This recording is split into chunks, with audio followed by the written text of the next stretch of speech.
Mrs. Nuvera Pasha, distinguished parents and members of our DP and MYP faculty. Again, thank you very much for introducing me. This morning, I intend to speak to you not about the core aspects of the DP and the MYP curriculum, which I think you have been familiarized already by the school leadership team at Indus Hyderabad. So I will focus my short presentation to you on how the purpose of education at Indus Hyderabad and all our other Indus schools, how it has shaped our leadership philosophy to enable your child to succeed in a post-corona world. I think this is an important thing to understand that so far, the world over, leadership as a subject has been taken for granted. We believe at Indus, and we've been practicing things for the last, I think, about 15 years, that leadership has to be taught as a formal curriculum like the sciences, the social sciences, the performing arts, whatever. It is too serious a business to be considered as being, inbuilt into the various practices on and off the campus. And now in this corona environment which is emerging, and as my presentation unfolds itself, getting 100 out of 100 in maths and chemistry by itself will get you nowhere in the world. Nowhere in the world. They are required. Academic qualifications are required, but by themselves, if you are not an entrepreneurial leader, you have no future in this world. And therefore, since leadership is such an important aspect, we at Indus Hyderabad provide those leadership experiences, because leadership cannot be taught in a formal way, it has to be learnt experientially. So the formal manner is experientially. And we have the Indus School of Leadership at Kanakpura near Bangalore for all outbound activities. We have a formal leadership curriculum where the emphasis is on purpose of life, on deep reading, and on setting challenging goals for ourselves. So just to give you an idea about this whole thing, is that it's very, very important for us to understand that there is a great shift that is taking place or has taken place. Unfortunately, it took a corona to remind the world that the shift has arrived, and we better shift if we want ourselves and our children to be successful. And the shift, ladies and gentlemen, is from content to competencies. Google does a better job of content than any human teacher can do, or most human teachers can do. What Google finds it difficult, can do, but finds it difficult, are competencies, spiritual competencies, emotional competencies, and cognitive competencies. Once you join the school, we'll have more opportunity to delve into these in greater detail. But this shift from content to competency is absolutely important to understand. And today, all our teachers the world over are only focusing on content.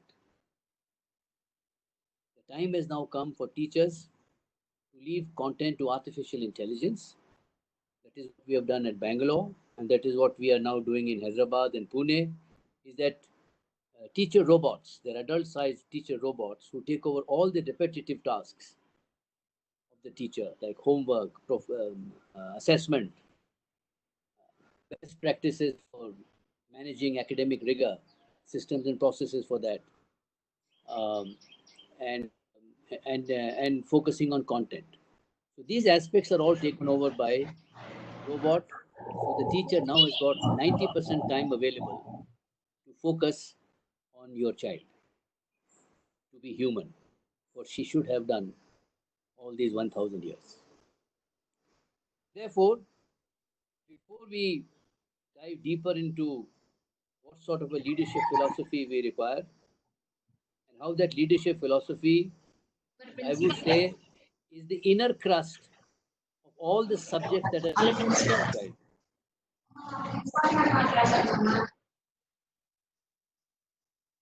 There is an outer crust. That outer crust is all of content. And the inner crust is all about leading yourself and leading other people. We'll come to that very soon. Now, the impact of corona has to be understood in the context that everything is going to change even after drugs and vaccines have been developed. Everything will change and everything must change.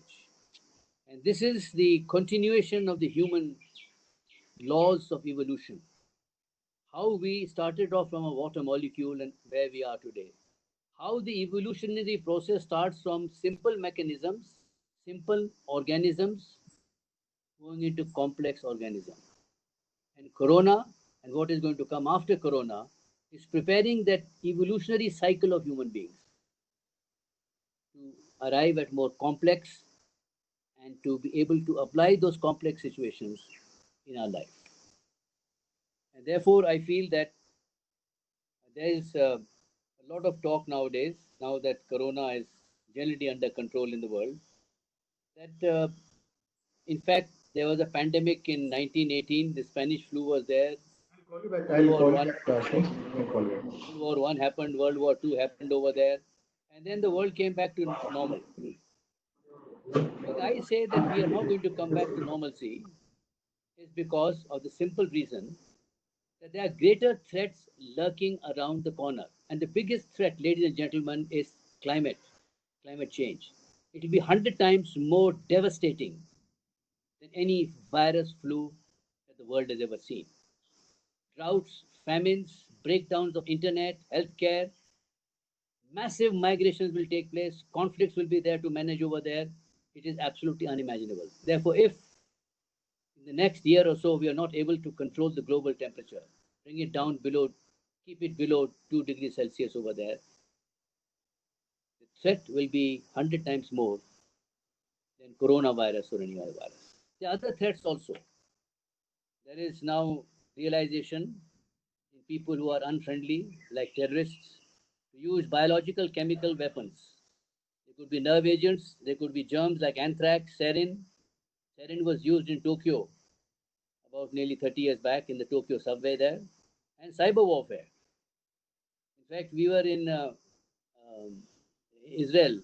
Our leadership team was in Israel in January this year. The best Israeli brains go into cyber warfare. How to handle and manage cyber warfare and how to prevent corporations like our trillion-dollar companies and authoritarian governments from hacking human brains. Their best Israeli brains are working in that area. So this is the sort of future that is there. So everything is going to change and will keep on changing because we are becoming more and more complex. So we are going to live differently, work differently, love differently, think differently, and do everything and do it better for ourselves and for the sake of humanity. So there are going to be many impacts of corona, and they have already started, but I will only focus on just 4 of them. They are relevant to your child, they are relevant to you as parents, and they are relevant to us too. And the first important thing for us to understand is that we are now in a VUCA plus environment. VUCA is an acronym for volatility, uncertainty, complexity, and ambiguity. This we have been experiencing for the last about 20 to 25 years, from the start of the 4th industrial age, which we are right now in. VUCA plus is, unlike VUCA plus is that it does not abate. In VUCA, the event happens, the black swan event happens, and it goes away. Trade towers will collapse, we will recover from it. This will happen, and we will recover from it. But in VUCA plus, the state of uncertainty continues, may continue for years. It does not abate. So that ambiguity remains there throughout. There is no clean solution as such. And Therefore, in this sort of environment, all future workplaces, including where you're working, including schools, universities, are being transformed into war zones. And war zones are a situation where every individual, every company today, including the trillion-dollar companies, are now in a startup mode. So those great Fortune 500 companies, which have been, some of them been existing for over 100 years, they're all in a startup mode, like Israel. The whole of Israel, the whole country is in a startup mode. You go to Israel in the evening into restaurants, you'll find young men and women from the armed forces dating, having dinner, and on their table is their automatic rifles with the ammunition there. The code word comes in 4 hours from a dinner date, they go into combat immediately. That is what I mean by startup mode. They're at the beach, they're swimming and surfing over there. Their automatic rifles are in lockers on the beach.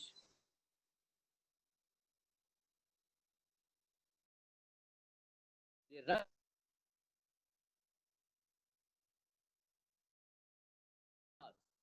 They're in bad war. That is the state of readiness that country is ever since that country came into creation. The Apple and the Amazons, they can't take life for granted. They could collapse tomorrow morning. So this is what I mean, that we have to be in a startup mode. Therefore, the education system at Indus has been so designed that your child, when he graduates from school, in your case from grade 12, he will or she will be startup ready. If they are not startup ready, it is too late to start tinkering around with startups after university education, or later on after giving up 3 or 4 jobs and then saying कि हम startup बनेंगे हैदराबाद में जाकर. So coming back to what I said earlier, that getting 100 out of 100 in maths and chemistry and science does not make you startup ready. You require entrepreneurial competencies, and I'll talk about it just in a minute. The second big change that is happening is obsolescence. It's written across the blue sky, and we are refusing to see the writing on the wall. Obsolescence has become the order of the day in every aspect of our life. Jobs, medicine, economy, politics, education, leadership, whatever. Take Moore's law, for example, which says that in every 24 months, the computing power of a computer doubles up. Moore's law is outdated. Everything can change in 24 days, 24 hours, 24 minutes. It can change before I finish talking to you right now this morning. Therefore, we have to develop those capabilities of adaptability, of lifelong learning, and being innovative. I keep coming back to this word innovation again. If our children are not innovation minded, and our present education system in the world, but specifically in Asian societies like ours, which are very hierarchical, which keep our children in a bubble, we overprotect our children.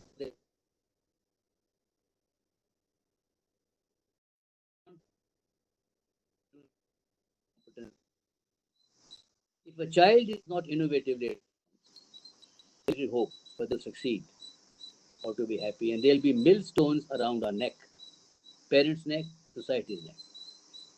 They can inherit all your wealth, and they will lose that wealth overnight. Somebody will come and take it away. Therefore, it's very, very important for us to understand, if we do not reinvent ourselves, we do not reskill ourselves, we're going to be left behind in the race. Just as a matter of interest, now there is a strong move in Western countries today that all professional qualifications will have an expiry date. So if you're a doctor, you're a teacher, Your initial qualifications after 5 years are kaput. They'll be taken off the net. You have to start all over again, apply all over again. And the question they will ask is that what reskilling have you done after your MBBS or your PhD or MEd or BEd or whatever qualifications you have had. If you have not reinvented and reskilled yourself, you are taken off that job. And the universities are going to be instructed that the degrees which they give after 5 years, they're over. They've got no validity. You got to reapply and reskill yourself and redegree yourself. It is becoming so important. And the third is this collapse of standardization. The biggest enemy of innovation is standardization. And we are masters in standardization. It's a philosophy that is based on command control system. There are titles, there are positions. Everybody is hankering after a title and a position at every level, including schools. Everybody is hankering for it. कि मुझे कोई title दे दो, मुझे नाम दे दो. Give me some sort of something, make me associate this and associate that. Everybody is looking for a title, for a position. And we work in silos. One part does not know, left hand does not know what the right hand is doing. And the right hand gets defensive. They become angry if the left hand wants to know what the right hand is doing. They say, listen, that is your territory.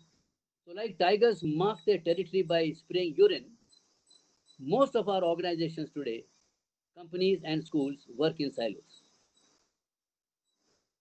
The time for working in silos is over.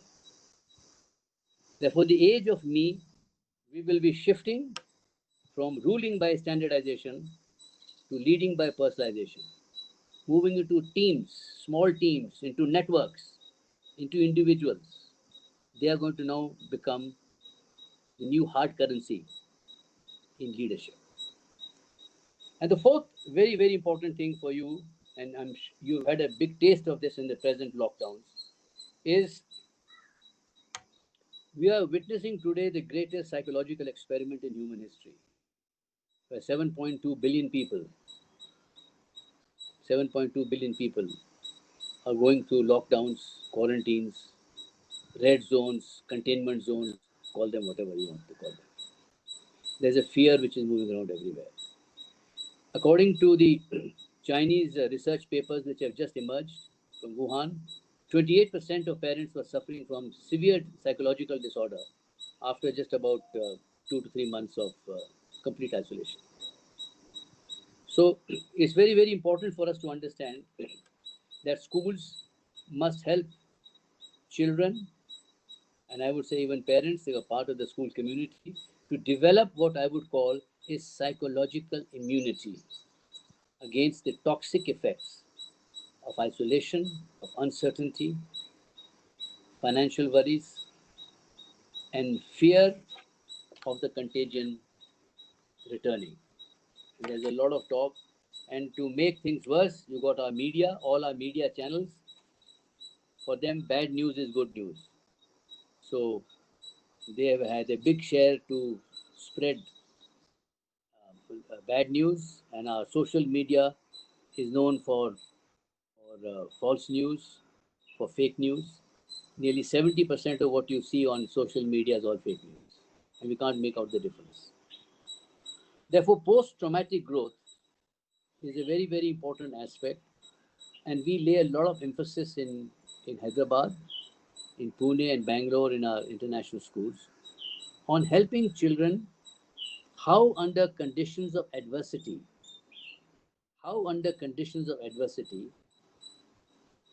and so-called suffering, mental suffering or psychological suffering, they can be creative and they can be resilient. And we do that by formally introducing this whole concept of having a purpose in life, or the Jews call tikkun olam. And that exercise starts right from age of 3 till your child graduates from over there. So age of tikkun olam is where parents and teachers collaborate with each other and constantly keep working on their children, that they have a moral conscience and a moral responsibility to ensure that they heal the world, they heal the community to make the world a better place to live in. Therefore, purpose and meaning is what is important. I would recommend you to read Man's Search for Meaning by Viktor Frankl. It's one of the best books ever written. He was a Holocaust survivor and a great psychiatrist. And he said that suffering ceases to be suffering the moment it finds meaning. We can therefore turn a tragedy into a triumph. This is the magic mantra of how suffering can become a great asset. Therefore, at Indus, the wartime leadership model is something like this. There's a big difference between a leader and an entrepreneur.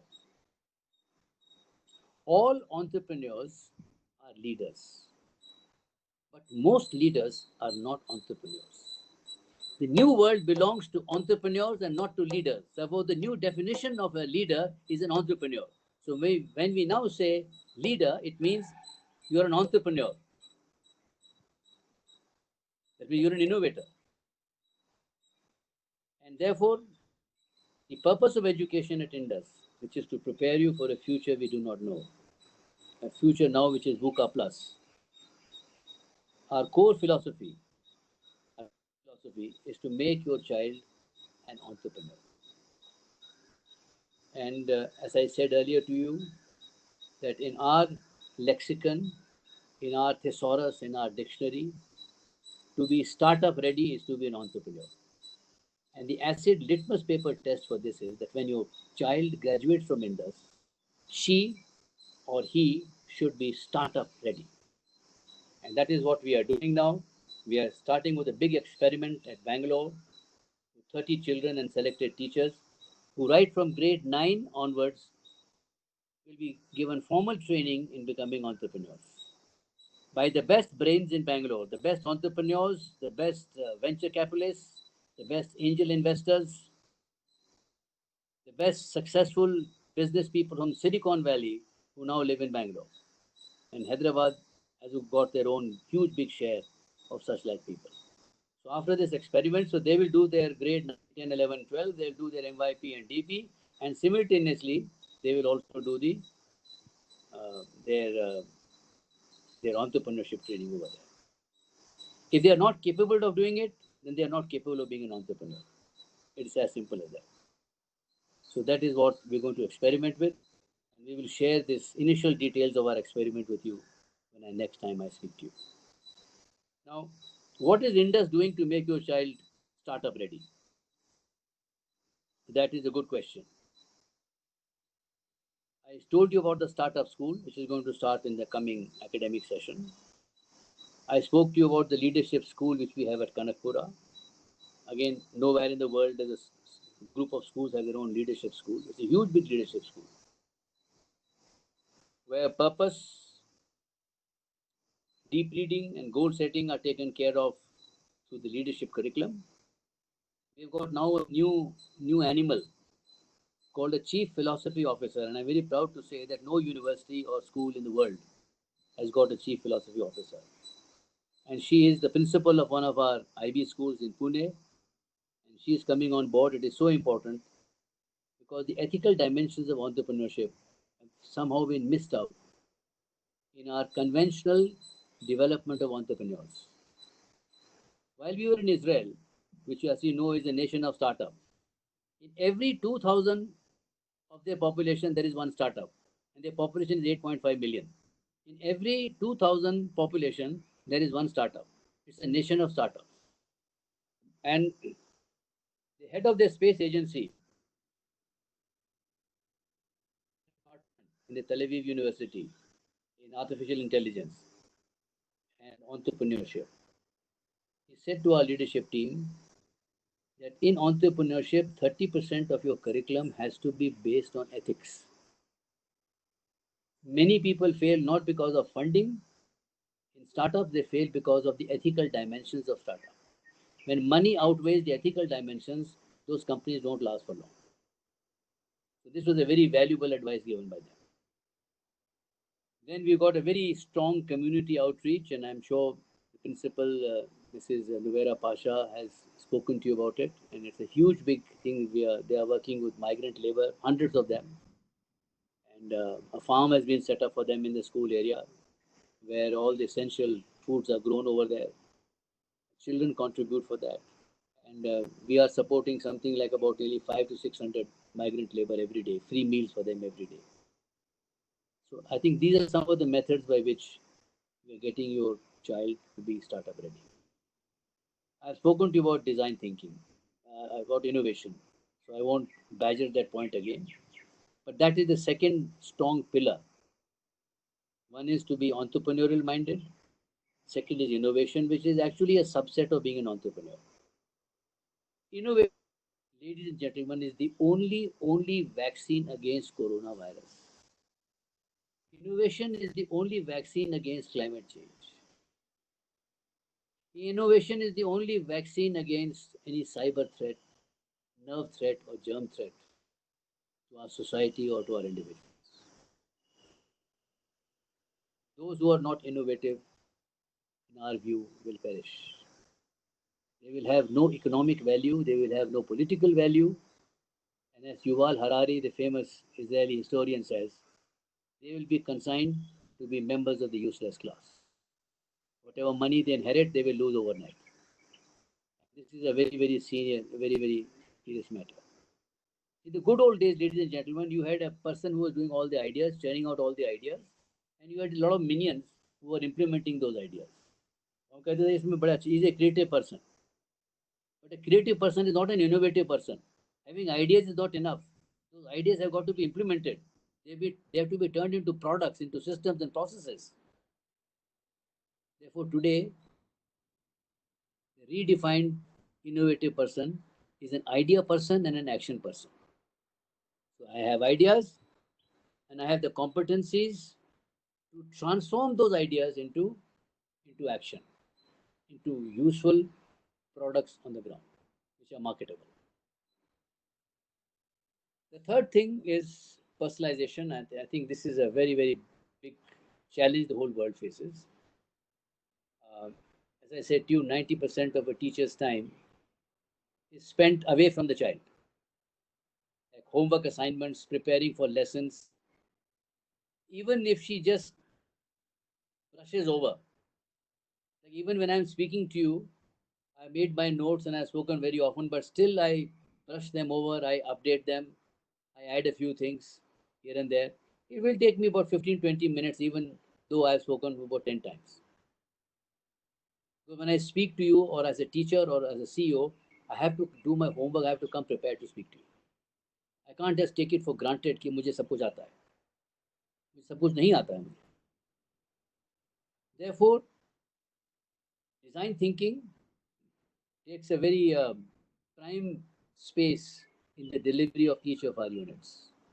STEAM labs, design thinking, and of course the startup school which I have spoken to you about, and all the associated competencies that are being developed through the leadership curriculum, the leadership school, the community outreach programs, etc. Therefore, now we are introducing robots in Hyderabad. They're already in Bangalore school there. We are the first in the world to introduce robots. A lot has been spoken about them. If you go to History Channel, you'll see a lot of coverage of our robots over there. So robots today are taking over all the routine and mundane tasks of the teacher. So if 90% is the routine and mundane tasks of the teacher has now got 90% time to spend with the child for emotional support, for personalized academic support, for mentoring purposes. So this is something which is extremely important for all of us to understand. And finally, I would like all of you to understand very patiently that Corona is something that has to be welcomed. Thank God Corona has happened. Because Corona is a crucible experience, a life-altering experience that will, like the alchemist, ordinary elements into gold. It is that steroid. Corona is that steroid that is going to drive us towards innovation. We'll now be forced to innovation because our survival is at stake. It was not there earlier. It's a very good thing. And I repeat, innovation is the only vaccine against COVID-19. There is no other solution to it. Secondly, it has helped us to reconnect with ourselves at a family level, at an individual level. Down all these years, from the time we left our schools and colleges and we started moving, we have had very little time with our fast, accelerated lifestyle that we have to spend time not only with the family but with ourselves. We don't spend time with ourselves. Who am I? Why am I here? Where am I going? Where will I go? Does life have a purpose? Does life have meaning? Have I done enough in this world? So there is no critical examination. So, like Socrates says, that an unexamined life is the life not worth living. And now Corona has forced us to examine ourselves, to examine our life, to make us better human beings. The third, I think, very big thing which Corona had done is to bring in humility. We had become very arrogant. Arrogant to the extent that we even question God. Who's God? What does God know? Why has God done all this nonsense? God is responsible for this. This is why 50% of the world population are atheists. Call God, not God in a common man sense, but God in any spiritual sense. Could be energy, could be power, could be whatever you think God is. There is something there which is ethereal possibly, and which is responsible for putting all these things together, right from Big Bang. Therefore, adversity has got to make us better human beings and stronger human beings through night and blood to light.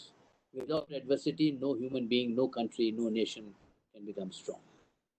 That is the history of humanity. And as far as all these isolations and lockdowns and all the fears that are being spread around over there, I would say that there is something in sickness that breaks down the pride of man. It's only when you're in jail or you're in hospital that you actually start introspecting. This is what Oscar Wilde said, how true he was. When we are not in hospital and when we are not in jail, life is on a different track. So Corona has brought us back on the track we should be.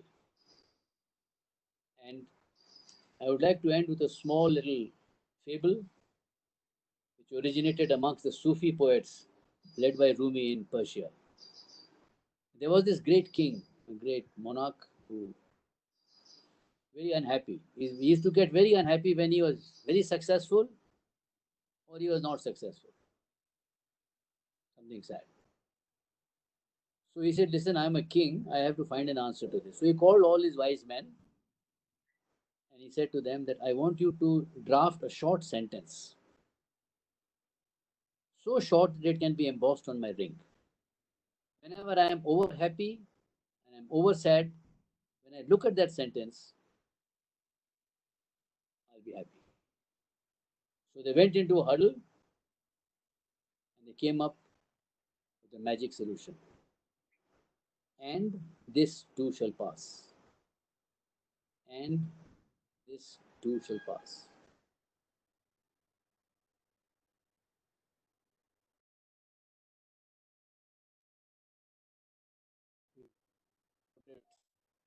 In just Z, zest months because Corona has something which will make us better human beings.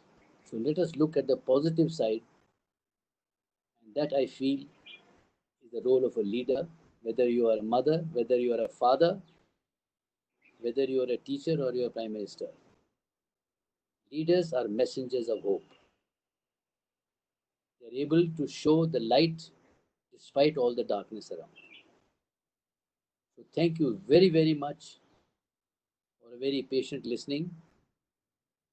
And if there are any questions you wish to ask me, or anything you would like to comment, it will be a great pleasure. Thank you very much.